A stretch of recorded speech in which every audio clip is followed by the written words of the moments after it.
Welcome to my American History Notes, where I discuss conclusions I've drawn from studying American history and living it in the time I'm talking about. So right now, we're in President Reagan's era. I've been going by presidential administrations. It's easier to set things that way, although not the best or the only way to set them. Um, and we're talking about his first term in office. And so I'm going to begin. Um, Reagan insisted on standing firm on his principles when, excuse me, 12,000 federal air traffic controllers went on strike in August 1981, in spite of a federal law that forbade them to strike. Reagan called military air traffic controllers in and fired the strikers and refusing to rehire them. Sometime after that, I began taking flying lessons. So I remembered this as I was practicing in my little Cessna that I was taking lessons in. But anyway, President Reagan appointed the first woman associate justice of the Supreme Court. Excuse me. And if interstitial lung disease is really acting up today. Sandra Day O'Connor.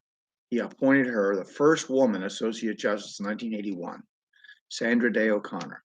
Now, the economy that the President Reagan inherited slid into its eighth recession since the end of World War II, and more people were unemployed than at any time since the Great Depression.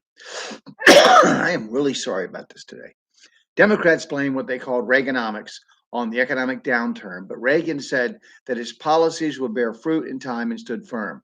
Reagan called on Congress to fund a $180 billion MX intercontinental ballistic missile system, each equipped with 10 nuclear warheads capable of hitting targets 8,000 miles away. Herein lies the genius of Reagan with regard to dealing with the Soviet Union.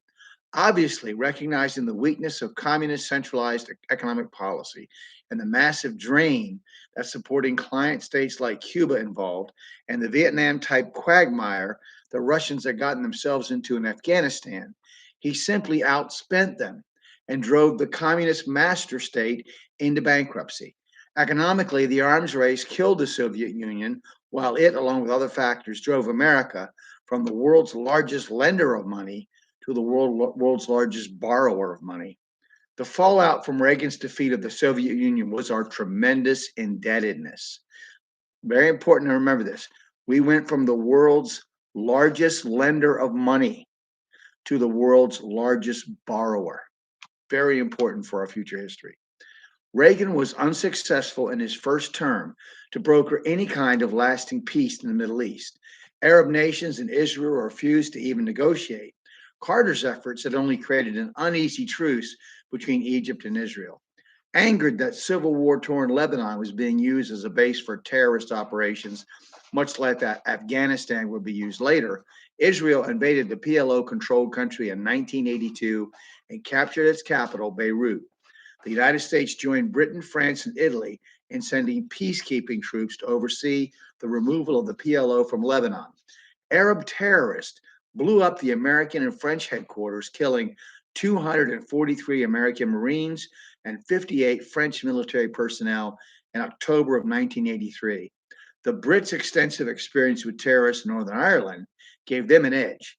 Our forces were withdrawn in 1984 as it was obvious there was little we could do to end the hostilities. The British had all kinds of different things they did to keep suicide bombers from getting near their barracks, with roadblocks, stuff that we've adopted since then, just the way they did things. Say we used to dealing with IRA terrorism. All right, well, we're going to continue with Reagan's presidency and all the things that he did, and considering how they impacted us later next. And I hope you'll study American history, come to your own conclusions. Thank you.